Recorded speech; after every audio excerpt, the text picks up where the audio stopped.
Muy bien, gracias y paz de nuestro Señor Jesucristo sea con cada uno de ustedes, amados hermanos, en este tiempo de Domingo de Ramos, como se le llama.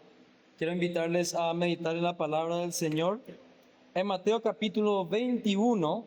Por favor, si me acompañan, por gentileza, a ese capítulo.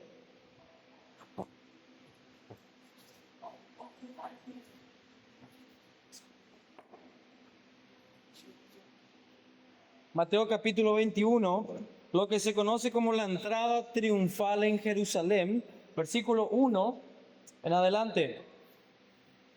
En esta predicación, hermanos, como es costumbre apostólica, leemos el texto, explicamos el texto y aplicamos el texto. Esa es nuestra labor como hijos del Señor que toman diligente y responsablemente su palabra. Hacemos una lectura correspondiente en este tiempo. Dice así su santa palabra: cuando se acercaron a Jerusalén y vinieron a Betfagé, al monte de los olivos, Jesús envió 2 discípulos, diciéndoles: id a la aldea que está enfrente de vosotros, y luego hallaréis una asna atada y un pollino con ella, desatadla y traédmelos. Y si alguien os dijere algo, decid: el Señor los necesita, y luego los enviará.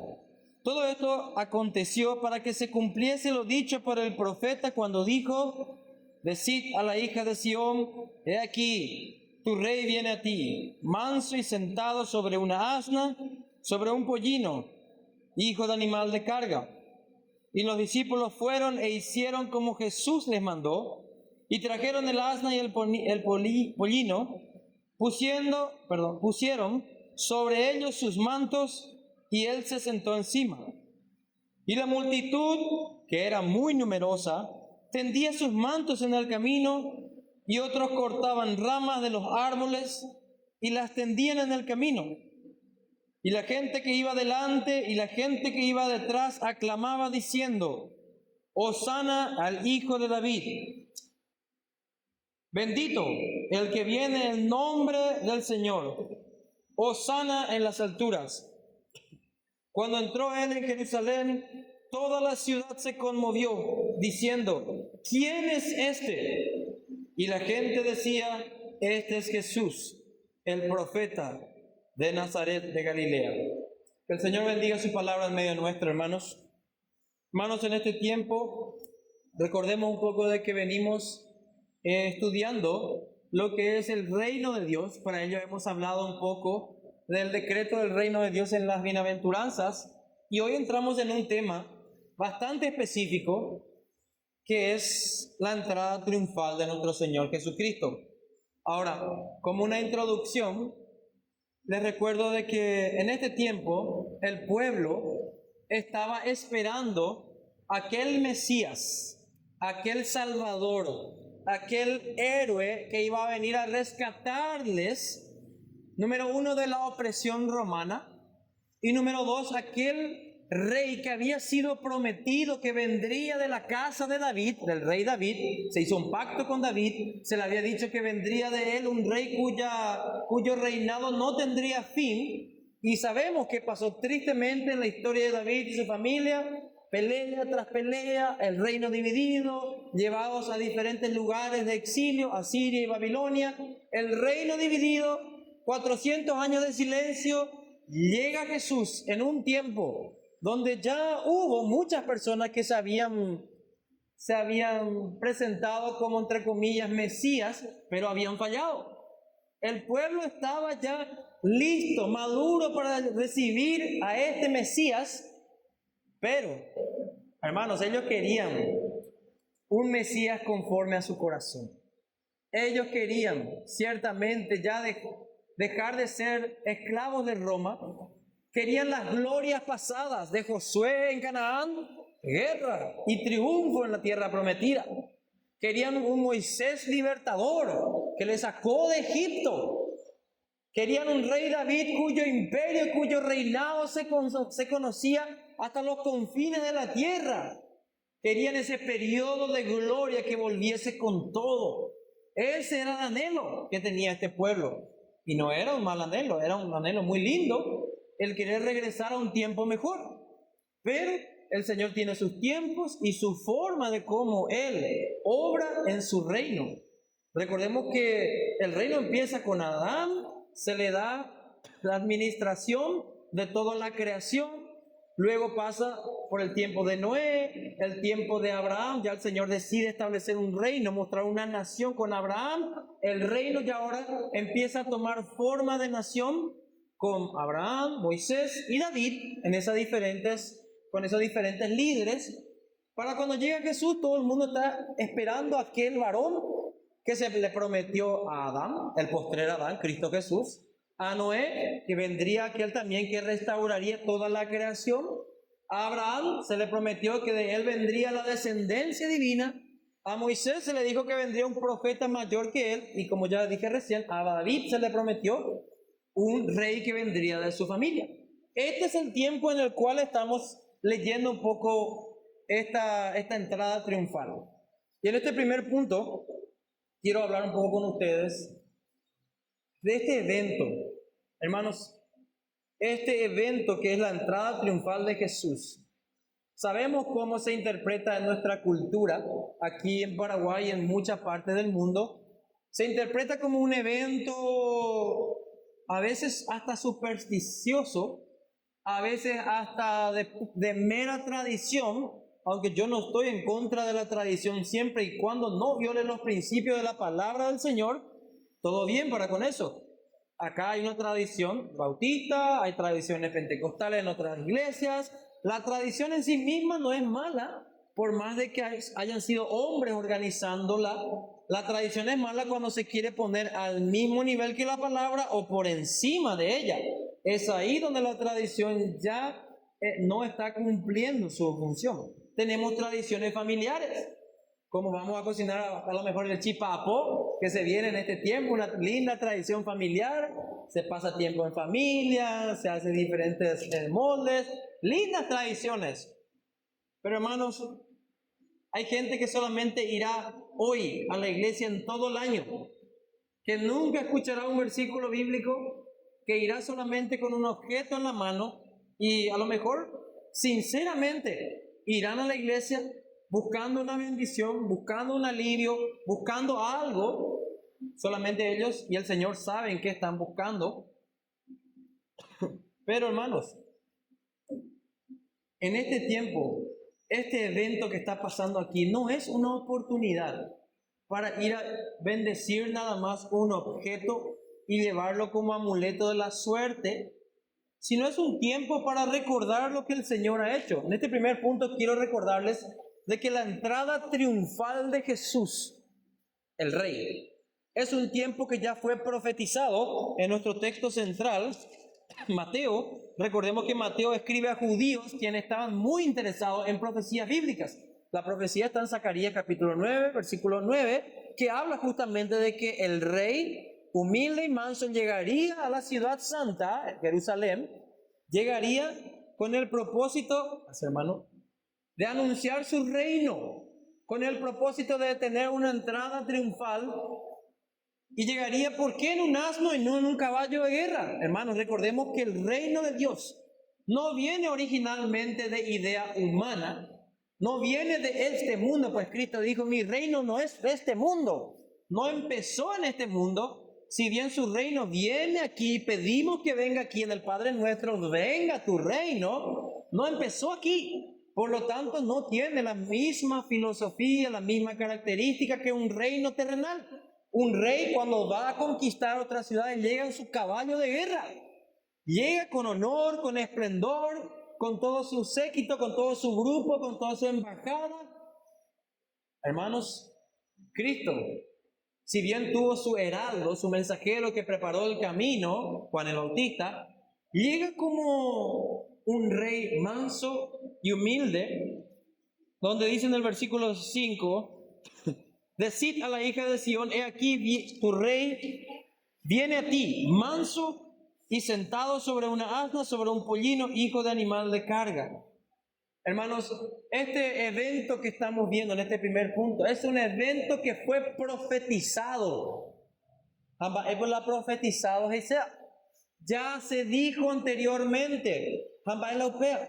Hermanos, el Señor empeñó su palabra de que esto se llevaría a cabo. Hermanos, la palabra de Dios no vuelve vacía. Todo lo que está aconteciendo aquí es algo que nos muestra, número uno, que la palabra de Dios es verdadera.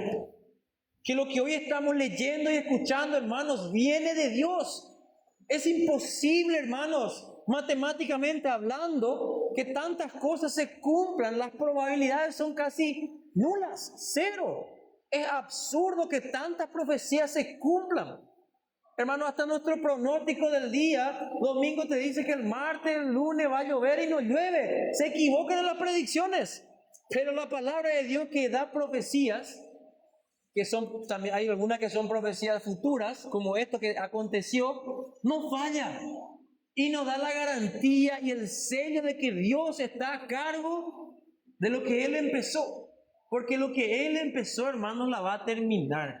Él está a cargo, Él está en el trono, nada está saliendo de su control, ni la hambruna, ni la peste, ni la guerra, ni la inseguridad social, ni la corrupción, nada se escapa.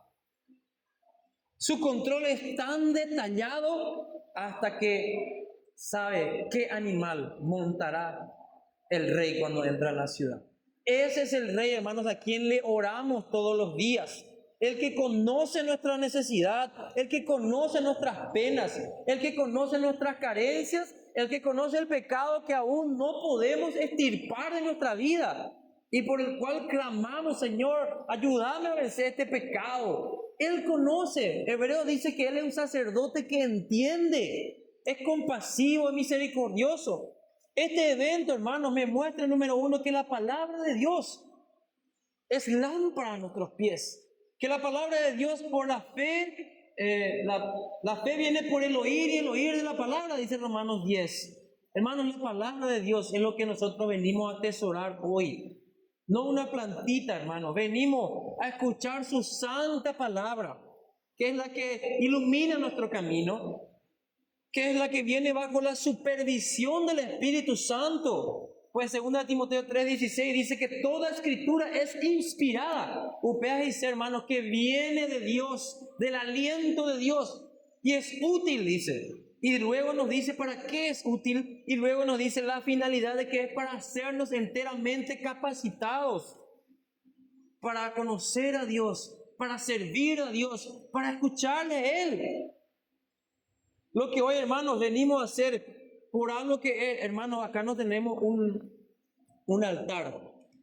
Esto que tenemos aquí no es un altar. Esto es un púlpito, es un atril, donde la palabra de Dios está en el centro. Nuestro culto es centrado en la palabra de Dios. En la Reforma Protestante, hermanos, para conocer un poco la diferencia, se volvió a la centralidad de la palabra de Dios. No se volvió al altar, a los sacrificios, ya sea con la Santa Cena, la Eucaristía, que son nombres diferentes nada más. Se volvió la centralidad de la palabra. Si bien la Santa Cena, o también llamada Eucaristía, tiene un rol importantísimo en nuestra vida, en nuestra alimentación espiritual, es un mandamiento del Señor, es una bendición, es un medio que nos fortalece, no es el centro. El centro es la palabra de Dios que nos lleva a Cristo. Lucas 24, el Señor le decía a dos discípulos que estaban totalmente desorientados, le decía de que tenía que cumplirse que el Cristo sea crucificado desde Moisés, desde la ley y los profetas, desde el Génesis al Apocalipsis, la palabra nos lleva a Cristo. Por eso, hermanos, lo que hoy estamos leyendo no es una mera lectura. Es un evento redentor, un evento de la historia de la salvación. Redentor significa, de la redención significa salvación. Es es un hecho. Algo que realmente pasó. No es una mera fábula de donde sacamos ideas lindas para poner en práctica en nuestra vida. La tortuguita que cruzó la vía del tren, bla, bla, bla. No. Es un evento profetizado, es un evento que nos muestra lo hermoso y poderoso de la palabra de Dios, que trae consuelo y ánimo. Si nuestro Cristo tenía todo bajo un control, ¿cómo pues no va a tener control de nuestra situación familiar? ¿Cómo pues no va a tener control de nuestras situaciones personales, laborales e incluso nuestra salud, hermanos? Este evento me lleva sí o sí a pensar de un Cristo soberano, de un rey que controla todo y nada escapa de su voluntad. Pues Dios estaba orquestando, estaba llevando su plan que arrancó desde la misma creación. De hecho que antes de la creación, cuando el Padre, Hijo y Espíritu Santo crean este hermoso plan de hacer criaturas a su imagen y semejanza, donde el Dios Trino se glorifica a sí mismo. El Padre diseñando el plan, el Hijo ejecutando y el Espíritu Santo aplicando los beneficios de ese hermoso plan. Hermanos, todo está escrito, como dijo Jesús cuando enfrentó a su adversario en el desierto. Escrito está. ¿Cómo se defendió del demonio? Con la palabra de Dios bien interpretada. Pues el demonio también tenía versículo y capítulo, pero mal interpretado. Pero Jesús no solamente citó palabras, Él vivía, hermanos queridos, la palabra de Dios, la vivía en obediencia. Porque el decir nada más versículos no es un encantamiento mágico que te libra de algo, sino el decir versículos te ayuda, hermanos, como dice su palabra. Guardé tus dichos en mi corazón para no pecar contra ti, dice su palabra. Hermanos, la palabra de Dios es para deleite nuestro, para capacitación nuestra, y lo que hoy queremos hacer en este primer punto es mirar qué pasó con mi rey, al rey al cual yo le entregué mi vida cuando alguien me predicó de este Cristo hermoso, y que el Espíritu Santo rompió mi orgullo y vio un Cristo hermoso, precioso. Hermanos, esto es mejor que mi equipo, ya sea de fútbol, de vóley o mi partido político, gane las elecciones. Mi rey está entrando de manera soberana y victoriosa a su ciudad, a la ciudad santa, Jerusalén, apartada con un propósito. Era un tiempo donde él mismo dijo, cuando alguien del público le dijo, mandarle que se callen. Él dijo, no, si esto no hablar en las mismas piedras van a hablar, dice. Era el tiempo donde toda la criatura y la creación tenía que doblar rodillas y declarar que Cristo es el Señor. Como va a venir en el día postrero final, donde toda rodilla se va a doblar y va a declarar que Cristo es el Señor. No va a haber más ahí rebeldes, hermanos, no va a haber más forma. Este juez del universo que va a llegar en su segunda venida, hermanos, ahora viene como un príncipe de paz. Ahora llega como un rey trayendo el reino y sus valores a esta ciudad santa. Ahora llega Él que es el pacificador por excelencia, como vimos en el sermón anterior. Y no un pacifista, no un cobarde, irresponsable e inútil, sino que viene como un Cristo victorioso a sacrificar su vida. Pues Él sabía, hermanos, en este evento, de aquí en adelante, lo que se conoce como la Semana Santa, Él sabía que venía para morir, hermanos. Él sabía lo que le esperaba, la corona de espinas, la bofetada, el escupitajo, todo lo que se le venía encima, hermanos. Él sabía que entraba en un lugar donde, si bien la gente de boca para afuera, vamos a ver eso en el segundo punto, le recibía como rey, cumpliendo así profecías. Él sabía, hermanos, que era un rey que debía pasar por penas y sacrificio. Era un rey que no venía todavía a someter a todos sus enemigos, sino que venía a someter a aquel enemigo, el enemigo Satanás, y también a la muerte en su resurrección. Y luego subiría en la ascensión como un rey, que es en su coronación, pues cuando Cristo sube a los cielos, es su coronación. Hasta aquí entonces este primer punto, hermanos, hemos visto de que este evento no es nada más cualquier cosa que pasó. No es una excusa para buscar una superstición. Es un aliento de que el Señor está en control de todo, de que Él es rey, de que yo soy su súbdito, y aún las piedras van a hablar de quién es Él. Y como Él estaba dando una declaración oficial de rey en ese momento, la gente le dijo, Hosana, el que viene en nombre del Señor. En este segundo punto que quiero abordar ahora con ustedes, hermanos, fijemos qué dice el texto. Mateo capítulo 21, ya hablando un poco de la respuesta humana. El primer punto hablé de qué se trató este evento de la entrada del rey. Y en la segunda parte, ¿qué dice? La multitud era muy numerosa, tendían sus mantos en el camino y otros cortaban ramas de los árboles y las tendían en el camino. Y la gente que iba delante y la gente que iba detrás aclamaba diciendo: Hosana al Hijo de David, bendito el que viene en nombre del Señor, Hosana en las alturas. Hasta ahí, hermanos. La respuesta humana es este segundo punto. ¿Qué fue lo que hicieron estas personas? Uno se pudiera preguntar, ¿qué hacía esa gente ahí? ¿Por qué empezó a declarar que Jesús era rey? Hermano, no era la primera vez que habían querido ya hacer a Jesucristo, a Jesús, el Cristo, como rey. Cuando multiplicó los alimentos, dice que querían hacerle ya el rey, pero él se escabulló porque no era su tiempo. Él no iba a venir como un rey que iba a ser levantado por personas como rey. Él es rey porque Dios Padre lo puso en ese lugar, porque Él es la segunda y bendita persona de la Trinidad. Él es el Rey de reyes y señores, señores. No que nosotros le hayamos elevado a Él o ascendido al trono. Él es el Rey del universo. Nosotros, criaturas y súbditos tuyos, le debemos este honor. En este tiempo, como dije, la gente esperaba a este Mesías. La gente esperaba un caudillo, un héroe. Alguien que saque a Roma y nos devuelva las glorias pasadas del tiempo de David, del tiempo de Josué, etc. Querían esas glorias pasadas. Y mucha gente aquí, también según nos dice el libro de Juan en los textos paralelos, dice que porque habían visto que Jesús resucitó a Lázaro, estaban también aquí. Había gente que no quería perderse esto que era tan curioso, tan llamativo: Jesús el milagrero, Jesús el que levanta muertos, Jesús el que sana enfermos. ¿Será este el Mesías? Hermanos, cada uno de aquellos que estuvieron en ese lugar y estaban cantando al Señor de que Él era su Mesías, de que Él era su Rey, tenían, la mayoría, no puedo decir cabeza por cabeza, no estuve ahí y no conozco sus corazones, pero cada uno de ellos, hermano, tenía un motivo personal, específico, por el cual estar ahí. De seguro que tenía algo donde le apretaba su zapato. Algunos seguramente estaban buscando a un Jesús revolucionario, a un Jesús solamente sanador.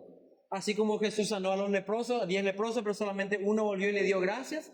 Estaban buscando un Jesús conforme a sus deseos, sus caprichos, sus necesidades.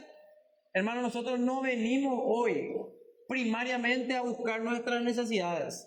Eso viene por añadidura. Venimos a buscar el reino de Dios y su justicia, y lo demás viene por añadidura.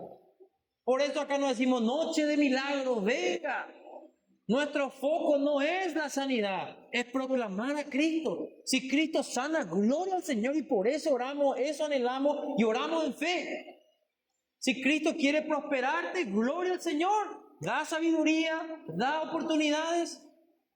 Hermanos, nosotros venimos a buscar un Cristo vivo, un Cristo que cambió nuestra vida, cambió nuestro lamento en baile. Y ahora usted me dirá: ¿por qué? ¿Y cómo vos sabés que muchos de ellos no estaban genuinamente adorando o doblado rodillas frente al rey? Pues le llaman hijo de David. Y en Marco incluso le dice que tu reino venga. Le dice algo referente al reino: que tu reino venga. ¿Cómo yo sé esto, hermanos? Porque en la misma semana, este mismo grupo de personas que vino a celebrar la Pascua en Jerusalén, a traer su sacrificio en el templo. De hecho, que Cristo luego en el pasaje, al entrar, luego empieza a sacar a todos los mercaderes del templo y empieza a limpiar el templo de tanta falsa adoración, y también a la corrupción que había en el templo. Pero estas personas que estaban ahí diciendo, bendito el nombre que viene el Señor, como muchas personas hoy están hoy, al salir de ese lugar, al haber terminado de decir eso, estas personas, ¿saben qué hicieron después, unos días después? Dijeron, con la misma energía, con el mismo volumen probablemente, crucifíquenlo, liberen a Barrabás.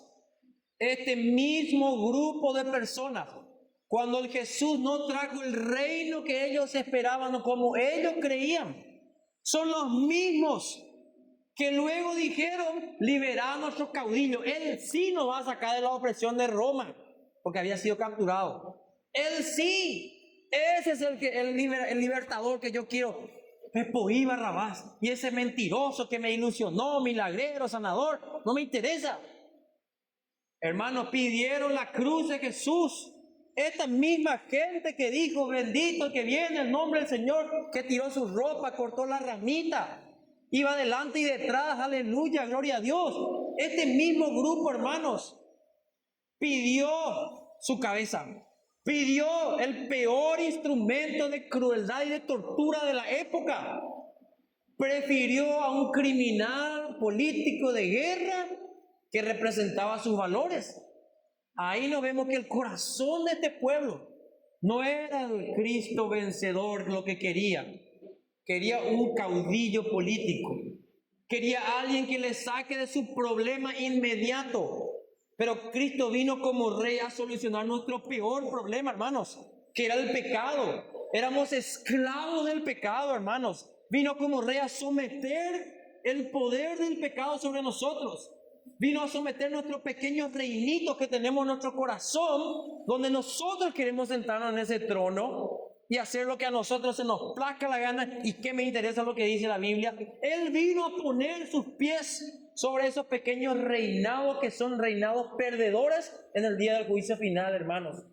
Este Cristo vino a darnos un nuevo corazón, nuevos deseos, nueva mente, nuevas cosas para nosotros, nuevas promesas.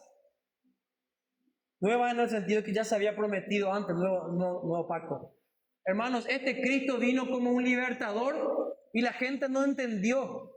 Quería solución terrenal y temporal y Él vino a dar una solución de raíz, a librarnos del peor enemigo que no era Satanás, que no era la influencia del mundo, sino que nuestra carne. Hermanos, porque nuestro peor enemigo somos nosotros. A mí el diablo no me mueve la mano a pecar, hermanos. Puede influenciarme, hablarme, propiciarme, pero él no me mueve a pecar. Yo decido pecar cuando estoy en la carne, cuando estoy debilitado o cuando estaba también en mi vieja naturaleza. El mundo y su vanidad y su belleza me pueden ofrecer todo. Por las redes sociales me pueden ofrecer todo, pero al final soy yo el que decido, hermano, qué hacer. Soy yo. Mi peor enemigo soy yo, como dice una cachaca. Soy yo, hermanos. Soy yo, es mi carne, es aquello que no se convirtió todavía, que no se ha sometido a la soberanía de este Rey Jesucristo. Vino a librarnos de esto. Hermanos, esto queda para advertencia como nosotros. Que lejos esté de nosotros tener el corazón que tuvo esta gente de buscar un Cristo mayordomo, que hace lo que yo quiero cuando yo quiero, y si no hace yo me enojo y le maltrato y le ninguneo y me hago el indiferente para con él. Que lejos esté este Cristo falso que la gente cree que solo te abraza y te da besito y te sonríe. Hermano, él entró al templo con la guacha. En Mateo 23 luego le dice a todos estos líderes religiosos, hipócritas, le dice. Era un Cristo compasivo, amoroso, pero era un pacificador, no un pacifista. Hizo lo que tuvo que hacer. Él era manso, no menso. Era manso, hermanos. Hizo lo que tenía que hacer con el poder que el Señor le dio, con los derechos y las obligaciones que tiene alguien que pertenece al reino de Dios. Lo hizo. Hermanos, hasta aquí pudiéramos decir, hemos entendido en el primer punto de qué se trató este evento y lo importante que es la palabra del Señor, que es el centro y no la ramita. Y en este segundo punto vimos que puede haber una falsa adoración, una adoración superficial, que busca los beneficios y no al benefactor. Busca los frutos y no al árbol que da el fruto, al dador de los frutos. Qué lejos esté eso de nosotros. ¿Y cómo termina esta historia, hermanos? Es hermosa cómo termina esta historia. Me acompañan, por favor, al libro de Hechos, capítulo 2. Van a ser animados, hermanos. Van a ser animados, como lo fui yo y lo sigo siendo yo.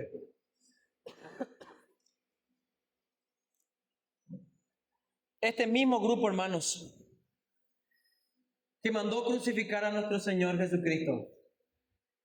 Hermanos, en este tercer punto vamos a ver la gracia redentora de nuestro Señor.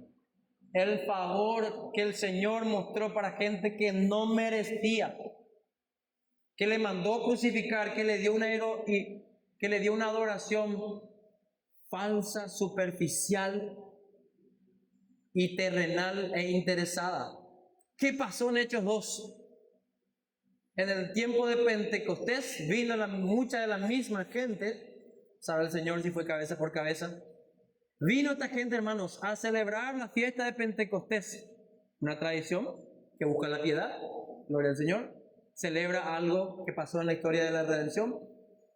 Y viene Pedro empoderado por el Espíritu Santo, hermanos, y les habla a ellos, y le dice desde el versículo 22, voy a leer de ahí porque es un poco más extenso, pero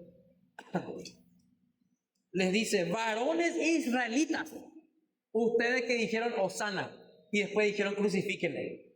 ¿Qué dice Pedro? Varones israelitas, oíd estas palabras: Jesús Nazareno, varón aprobado por Dios entre vosotros con las maravillas, prodigios y señales que Dios hizo entre vosotros por medio de él, como vosotros mismos sabéis, es decir, no está en ignorancia.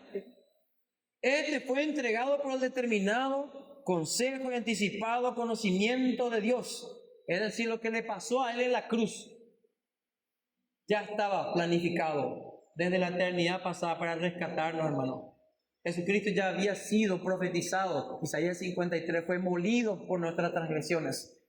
Fíjense en esta parte que es fortísima. Dice, le habla a los varones israelitas y le dice: prendisteis y matasteis por manos de inicuos, malvados, crucificándole.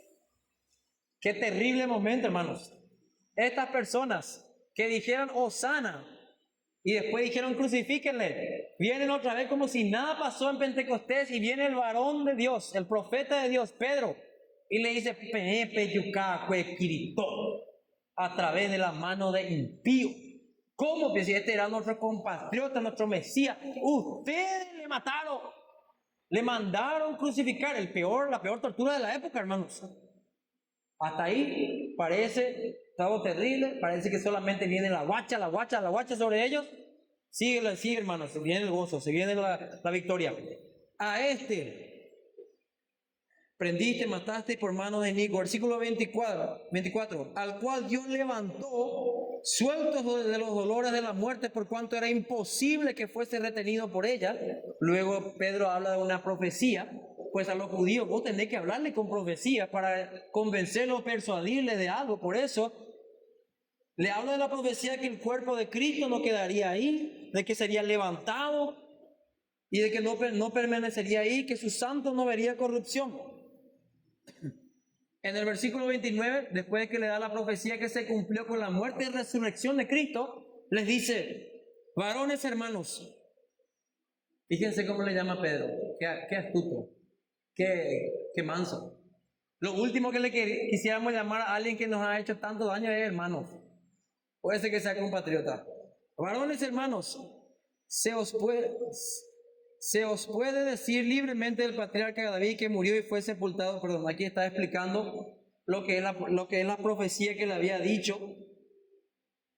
En el versículo 33, ahí aclara de quién se trata esa profecía de David. Le dice: a este Jesús resucitó Dios, de los cuales todos nosotros somos testigos. Todos nosotros, todos los que estamos aquí. Hermanos, recordemos que ¿cuántos vieron a Jesús resucitado? Los discípulos, los apóstoles, las mujeres, los 70.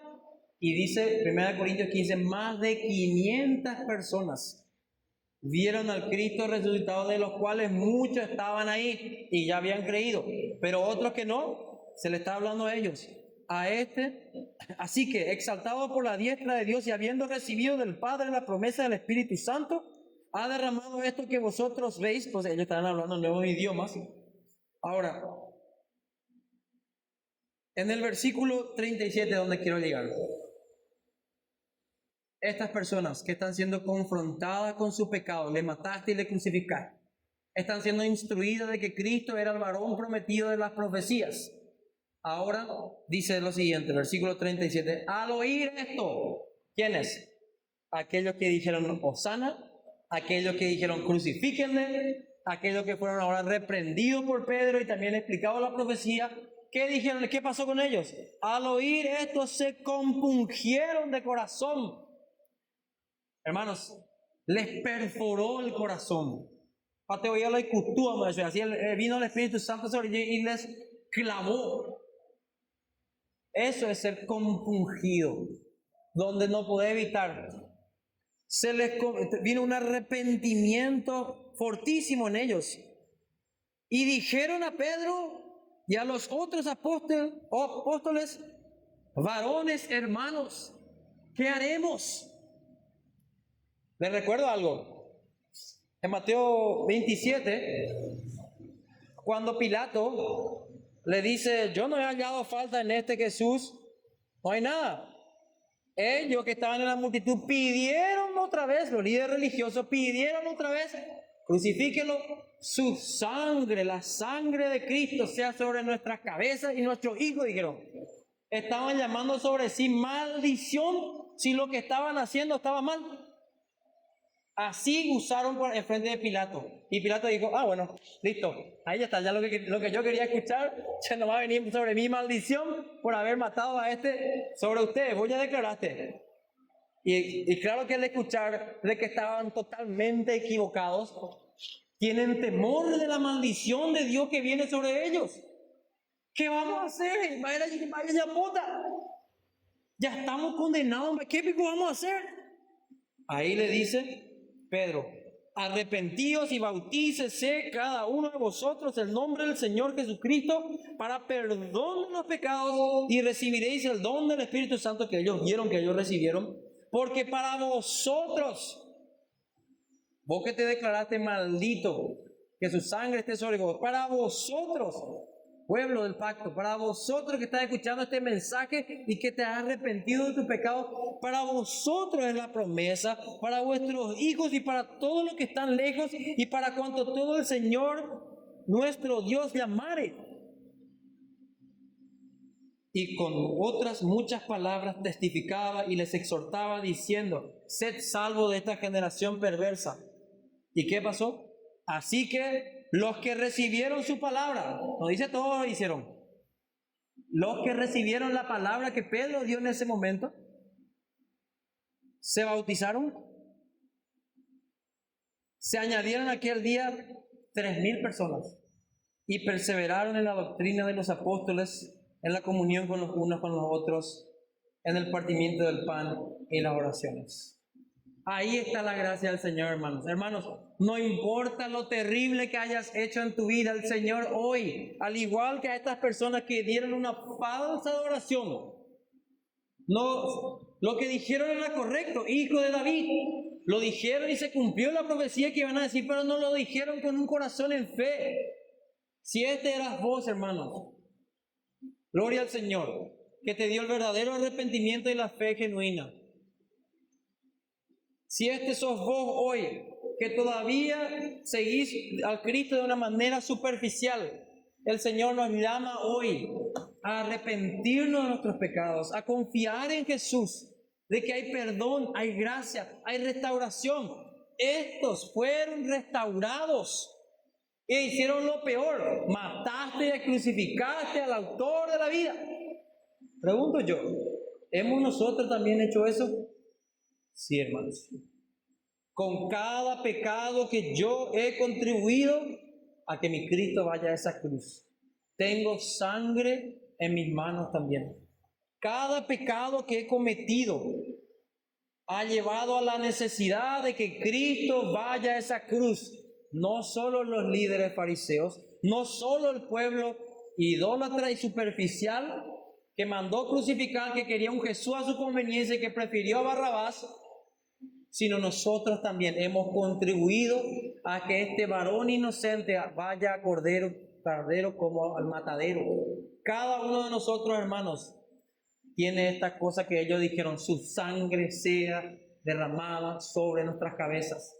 Por eso teníamos esta maldición, porque el pecado hizo necesario que Cristo vaya a la cruz. Pero hoy, al igual que estos varones que fueron añadidos a la iglesia, hermanos, al pueblo de la fe, hay oportunidad de arrepentirse y creer en Jesús para perdón de pecados. Y ahora sí, Rey de mi vida, ahora sí, Señor, Hijo de David, con un corazón genuino. Ahora sí, Señor, entra como Rey en mi corazón, toma control de toda área de mi vida, haz lo que a vos te plazca. Vos sos Rey. Mi pequeño reinito ya perdió y es desechado. Ahora, Señor, pone a mis enemigos bajo tus pies, pues aún los mismos demonios tenían miedo de Jesús, hermanos. Hermanos, en este tiempo, Ebenezer no tiene nada que temer, pues nuestro Rey está de nuestro lado, hermanos, y mayor es el que está con nosotros que el que está en el mundo, hermanos. Mayor es Cristo como Rey y Señor nuestro. Amén. Oramos en este tiempo para cerrar. Padre, en este tiempo te damos gracias. Gracias por la oportunidad de que tu palabra llegue a nuestro corazón una vez más, Señor. Así como llegó a este pueblo a través de tu profeta, el apóstol Pedro, en ese tiempo, Señor. Llegaron palabras de bendición, de profecía, de ánimo, de exhortación y también de reprensión. Padre, en este tiempo, si hay idolatría en nuestro corazón, si hay superficialidad, si hay una adoración totalmente desenfocada, pedimos perdón por nuestros pecados, Señor. Pecados que llevaron a nuestro hermoso Cristo a esa cruz. Perdónanos, Señor. Limpia nuestras manos de esta sangre de Cristo, Señor. Padre, en este tiempo, Señor, cúbrenos con la sangre de Cristo, pero en el buen sentido, Señor, de que hemos recibido, Señor, el pago de nuestros pecados. Hemos recibido, Señor, alguien que pagó por nosotros. Hemos recibido, Señor, un Salvador y un Señor y un Rey soberano en nuestras vidas. Gracias, Padre, porque Cristo es verdaderamente Rey. Y hoy está poniendo, Señor, todo bajo sus pies. Y su reino avanza y nos han invitado a ser parte de este reino. Somos bienaventurados, Padre, al proclamar las buenas nuevas de este Cristo. En este domingo de Ramos, Señor, no llevamos palmas, pero llevamos, Señor, un corazón ministrado por tu palabra. Llevamos un consuelo de que hemos sido perdonados. Llevamos el ánimo de que somos la iglesia tuya y de que vamos en victoria representando a Cristo. Y somos tus embajadores, somos tus sacerdotes y somos tus profetas al hablar tu palabra. Gracias por esta bendición, este privilegio, este derecho que no merecemos y hemos recibido hoy, Señor. Llevamos corazones renovados que nos ayudan a vivir cada día las batallas que tenemos. Batallas de salud, batallas de finanzas, batallas personales, batallas laborales. Gracias, Padre, porque nos bendices, nos llevas al buen puerto de la salvación y nos ayudas a ser testigos de la obra transformadora de Cristo Rey en nuestros corazones. Gracias, Señor. Que la gracia de nuestro Señor Jesucristo, el amor de Dios Padre y la comunión del Espíritu Santo sea hoy y siempre con cada uno de nosotros, y especialmente en esta semana también, una semana donde queremos meditar en ti. Amén. Amén, hermanos. Cristo es Rey. Gloria al Señor.